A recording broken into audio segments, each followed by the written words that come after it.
everyone, and welcome to the first gameplay video for Dear Esther Landmark Edition. It's essentially a standalone version of this game. Used to be a Half-Life 2 mod, and this is also a remaster as well. Time to beat on this game is about a couple of hours. It's not really long. It's just a short walking simulator. Type of gameplay is normal. We'll look at the options here real quick. Audio. So you just have one volume slider for all the audio, so the music may be pretty loud in this. I don't know. I'll see what I can do in editing. I've got it running in surround. It's just going to be in stereo, you know, when you guys hear it on YouTube. And then this is subtitles. I'm going to have those on. I looked at using large, but they're too large, so I'm just going to have it on and by default size. Video brightness in the middle, hopefully, be good enough. 16:9, 1080p, full screen. Field of view seems to be okay in the middle. I don't know exactly what it is. I don't know why game developers keep putting an FOV on a slider. It needs a numerical value associated with it. So you can, you know, set it accordingly. So I don't know what it's actually at in this game. Crosshairs, just a little dot in the screen. I'm going to have that enabled just so I know where the center is. Advanced, texture details, high. 8 times anti-aliasing, white for vertical syncs, V-sync, I'm leaving that on. You can see my numbers up there. DirectX 11, 60 FPS. And then detail foliage enabled, and then the draw distance on the foliage, and I have that maxed. They show you the midpoint for the bar, which is nice, but I'm going to leave it maxed.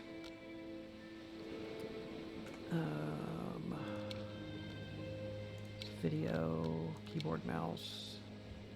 So you can invert the mouse. Sensitivity seems to be pretty good here. I could think is okay. What else? Mouse acceleration. I don't have it on. I don't think it's necessary. So I went ahead and lowered that all the way off as well. Just using mid sensitivity. Keybinds. I'm one of the weird ones where I don't use the WASD on keyboard for movement. I use the arrow keys. And then the only other control is zoom in, which you can actually do with left click, which is mouse 1, or right click. So either button will zoom in, and that's all your actions. You can't run, crouch, any of that stuff, jump. Just movement and zooming. You do have a flashlight in the game, but it's automatically used when you walk into a dark area. So there is that. Here's controller stuff. I've just backed all this stuff all the way to 0 and turned vibration off since I'm not using a controller, but those are your control options. And then language, you can pick different languages. We'll be using English. And it's asking me to resume because I have a test file where I was just testing before recording. I think that pretty much covers it. So we'll watch the little opening introduction cutscene thing here, and then we'll go over anything else that's necessary, which really there isn't. So let's start. There's basically 4 chapters. This is a narrative walking simulator. It's not a horror game. Kind of a mystery, sort of. But the first chapter is the lighthouse, then the buoy, then the caves, and then the beacon. And in this version, you can enable director's commentary. There's these like little icons, I think, that you can walk across as you play through the game. And the commentary will just start playing. So the people who made it will say something. Progress is saved at the end of each chapter. Right. So I'm not going to enable this, but you can if you want to on your playthrough. So we'll start here.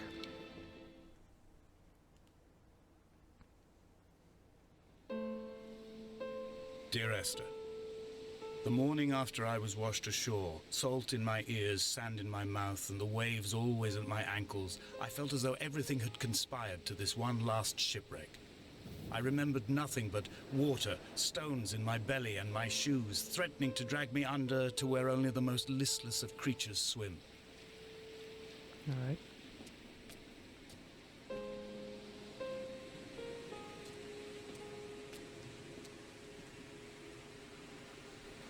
Yeah, you may need a dictionary next to you while you watch this with me. You're going to hear words you've probably never heard before.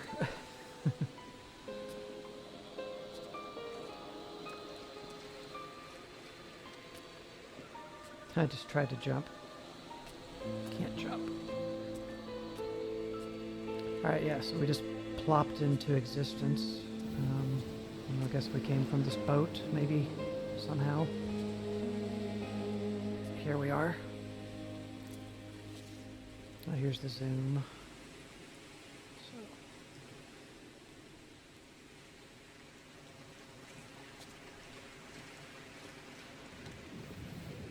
I also like having the little dot or cursor crosshair in the screen for you guys. So if I'm talking about something like, hey, look at that light over there, you know, I can like point with it. So that's part of the reason I use it too, instead of hiding it. So yeah, when you walk in here, you just get a flashlight. That is pretty freaking disgusting.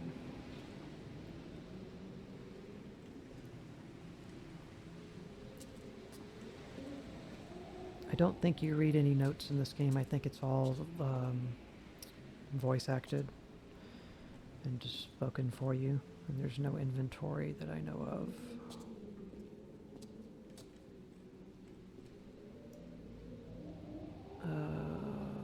Can't read it. Comprehensive and honest. Something together.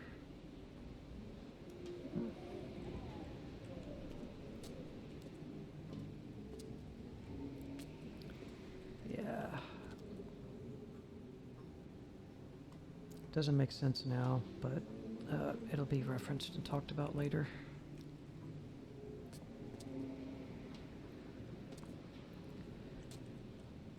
So yeah, I've mentioned in the description this video and whatnot. This game was originally a mod for Half-Life 2, Valve's Half-Life game. But Half-Life 2, the source engine they used for Half-Life 2. It was a mod and it got a lot of traction and a lot of likes. People liked it. And so then eventually, can't read it, it's another language. Eventually it was made into a standalone version called the Landmark Edition, which is what we're playing. And this is actually running on the Unity engine.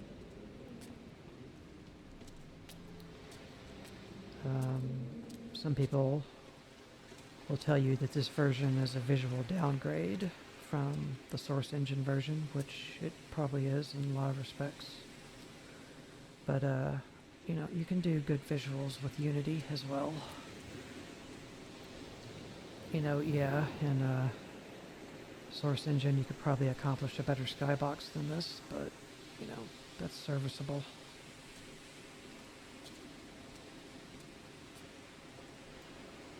Paint cans. So yeah, there's paint all over the place.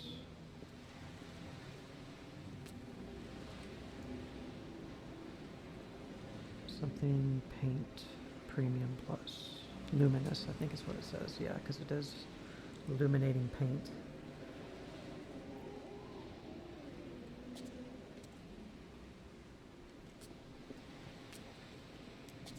I think in the I have played the Landmark Edition, I think, once, and I've played maybe the mod a couple of times, but I think in the mod, I think you were able to actually run, I believe. We'll go up here in a minute. It's the main path from what I remember.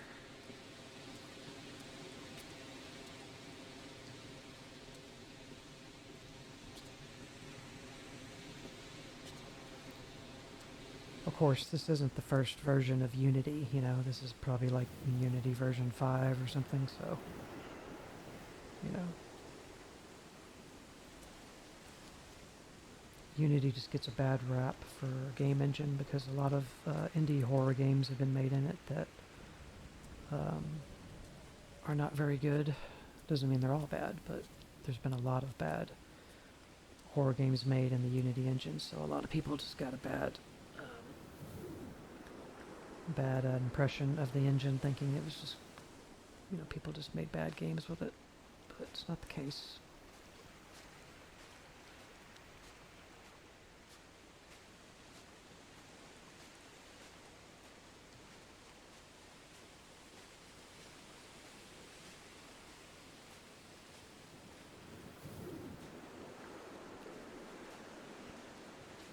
I mean, I don't know how much they built this up from the ground up versus what they ported over from the source engine version.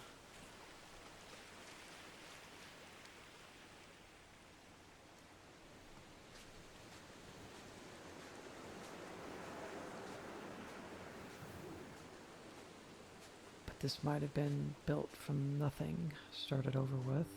I don't know how much of anything would be different. At night, you can see the lights sometimes from a passing tanker or trawler.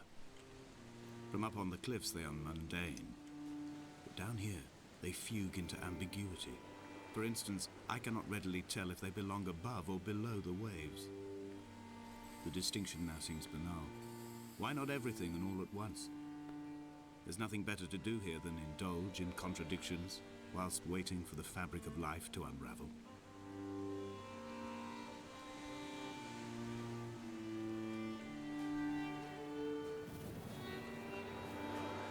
I want to say too, I think this is based off of a Scottish area in Scotland. I don't know if it's fictional or real, but it's supposed to kind of be set in that area.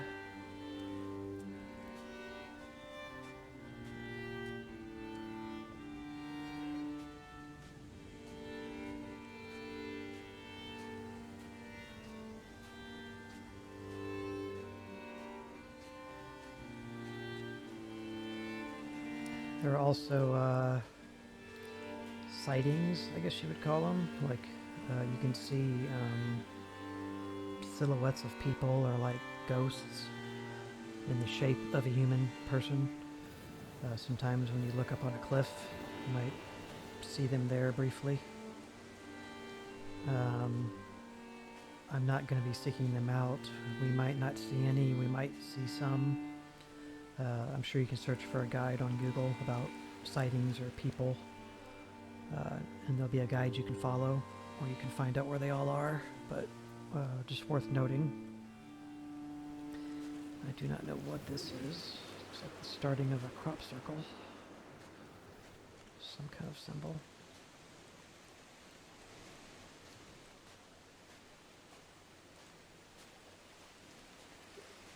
So yeah, when you see cliffs, like you can see a railing right here. That would be a good place. Kind of keeping the camera angled upward here, just in case that actually happens. No. Dear Esther, I found myself to be as featureless as this ocean, as shallow and unoccupied as this bay, a listless wreck without identification. My rocks are these bones, and a careful fence to keep the precipice at bay. Shot through me caves, my forehead a mount. This aerial will transmit into me so. All overexposed, the nervous system, where Donnelly's boots and yours and mine still trample. I will carry a torch for you. I will leave it at the foot of my headstone. You will need it for the tunnels that carry me under.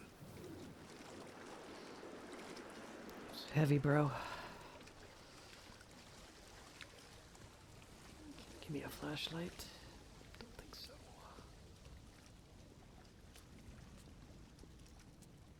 Wow. Completely black. Let me bump it up real quick. Let's just max it. You're seeing my desktop flash behind me. Or behind the game. Definitely can't climb that. Just tires. Okay. Rocks. Alright. Bump it back down. I think the flashlight only activates when you walk into buildings, so.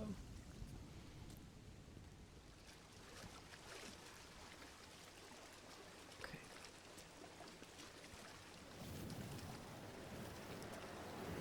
Let me look up something real quick. We got all the time in the world, right? Just playing a chill walking simulator.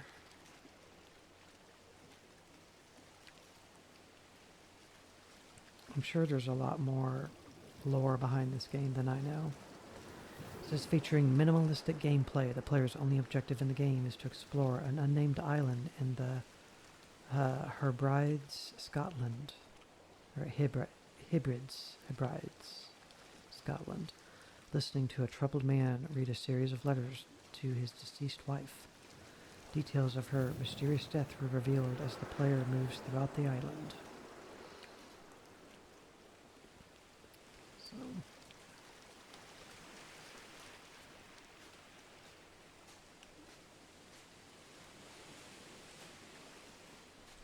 that's basically what we're doing. So you just get a little bit of extra lore story if you come down here, but this is not the direct path. Yeah, I'm pretty sure in the mod version that came before this you could run. I think they took running out just because they wanted to dictate the pacing, you know.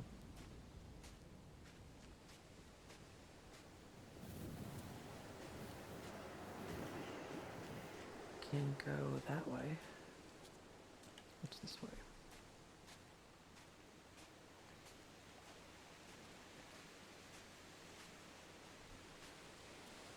If you go too far off in the water, you'll drown. So I think it'll just respawn you right where you were, pretty much. Alright, let's go. Let's go this way.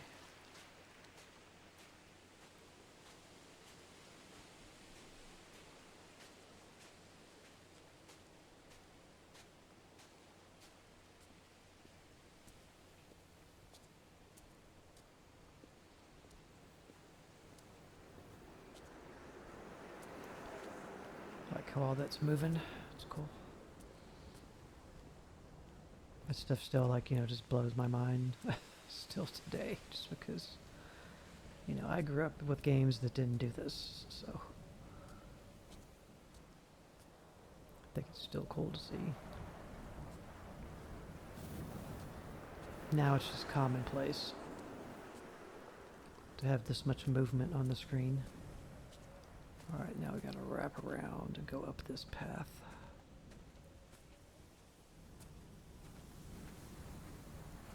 We're making, basically that's really our objective. We're trying to get to that tower, I think. And yeah, this island is never named, but... A wonderful sight. The moon cresting the junction between the cliff path and the stone circle. It cast a shadow of the ridge across the beach, all the world as if you had signed your name in untidy handwriting. Right. That's exactly what I was gonna say.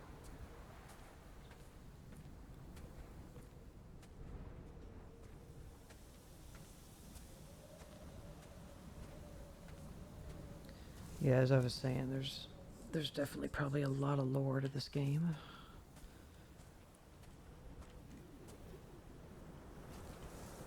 got a pretty deep story.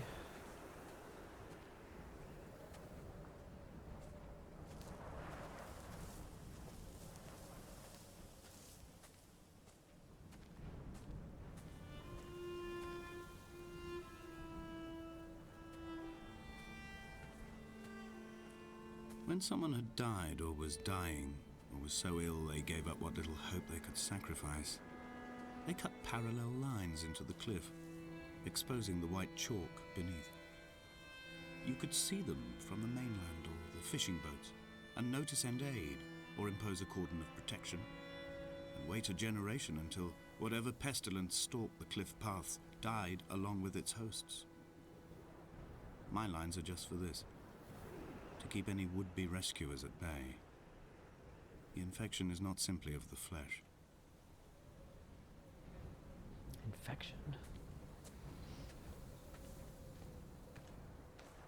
Yeah, if I ever make a video game, I'm going to get a British narrator for sure. That's the best way to go.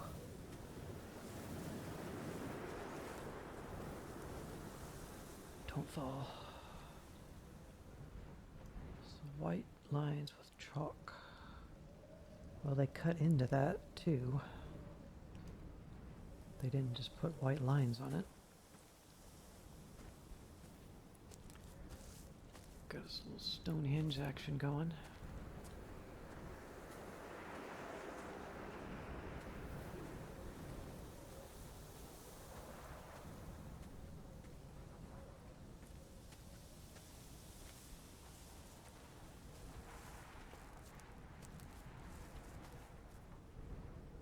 I got some water down there. And speaking of this initially coming out as a Half-Life 2 mod, we will be getting into Half-Life. I intend to play that on this channel, just haven't gotten to it yet, amongst other games. When I do start it, I am going to start with Black Mesa, a game called Black Mesa. It's basically a remade version of the original Half-Life 1 game.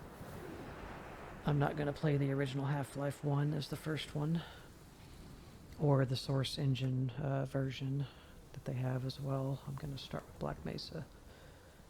And then from there I'll lead into the Half-Life 2 series, where we'll play Half-Life 2 and then Half-Life 2 Episode 1, Episode 2, and then there's some mods for Half-Life 2. Complete conversion mods and stuff that I would like to play as well, so we'll definitely be getting into Half-Life in the future.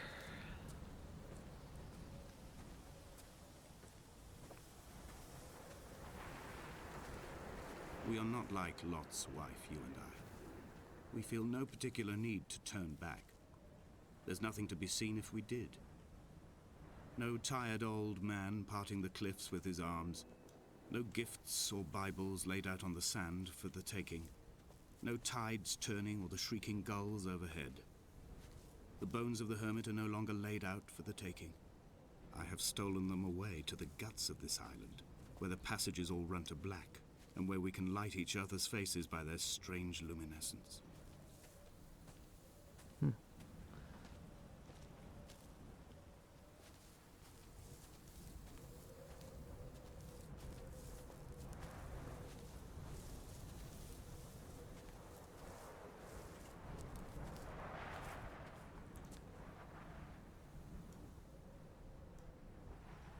It's these little rock posts. Yeah, I don't think the Half-Life mod version of this had as much foliage and grass all over.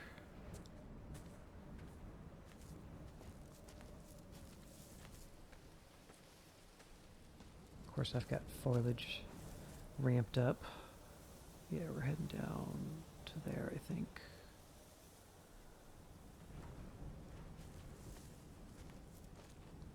Can look at my readings here if you're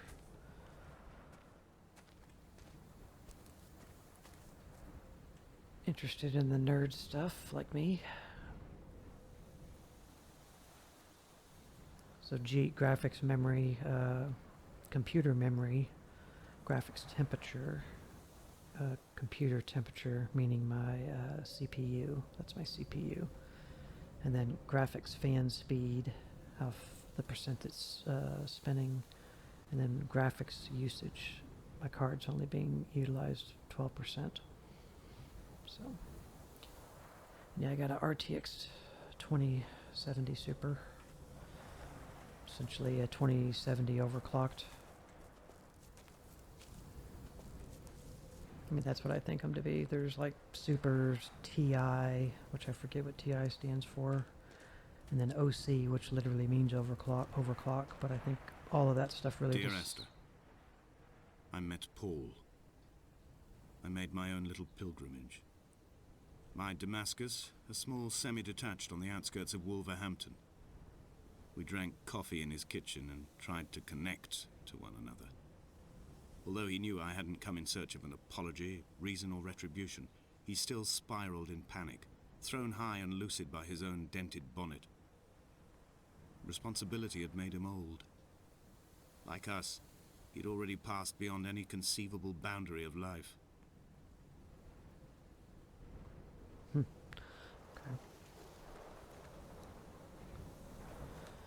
See, I was just saying all those things generally just mean the card is overclocked slightly, and mine is, apparently.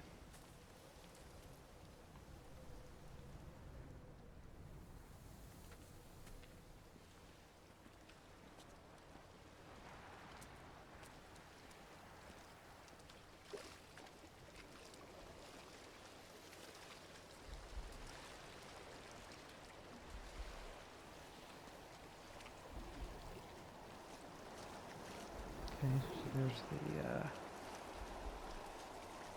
antenna thing.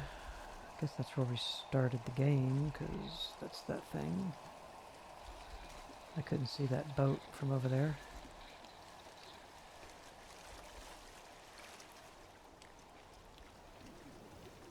Hearing some weird noises.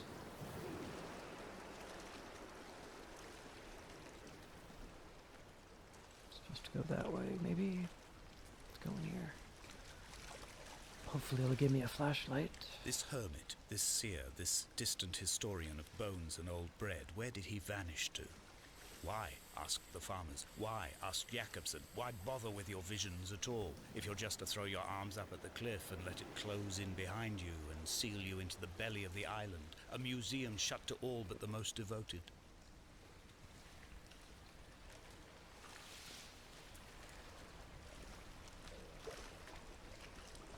No flashlight. Got that luminescent paint going.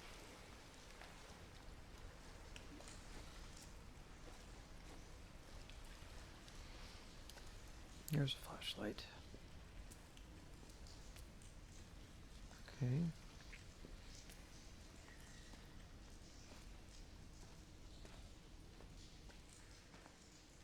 It's like a chemistry thing.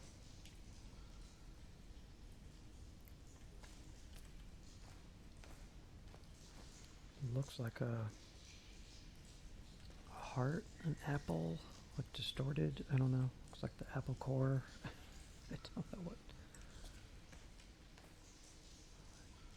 don't know what we're really looking at there. Looks like trees or...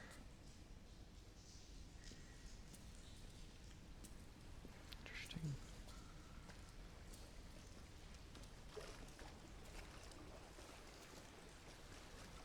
Nice, nice shot right here.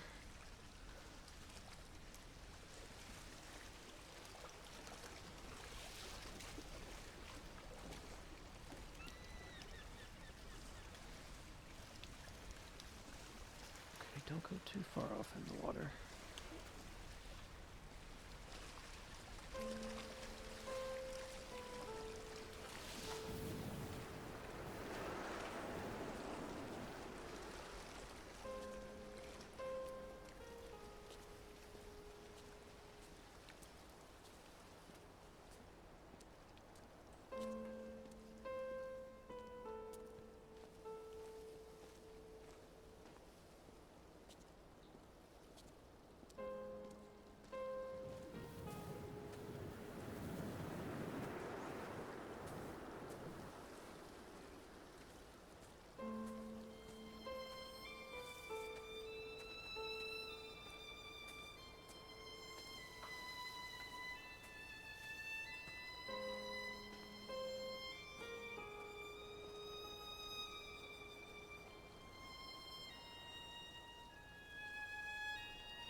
He still maintains he wasn't drunk, but tired.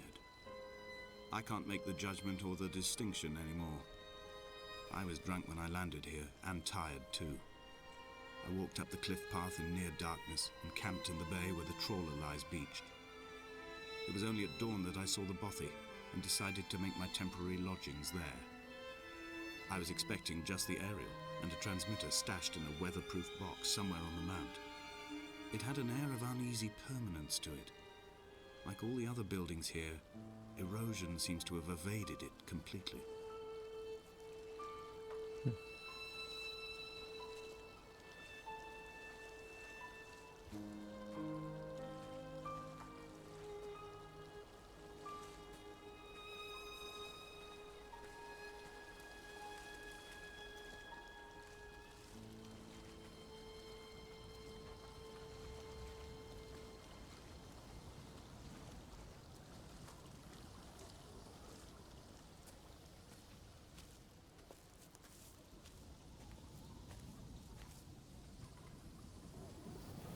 Okay guys, we're going to stop this video right here. Just a good stopping spot. I appreciate you watching. I hope you're enjoying this so far. Just a chill game. Thank you, and we will see you in the next part. Bye.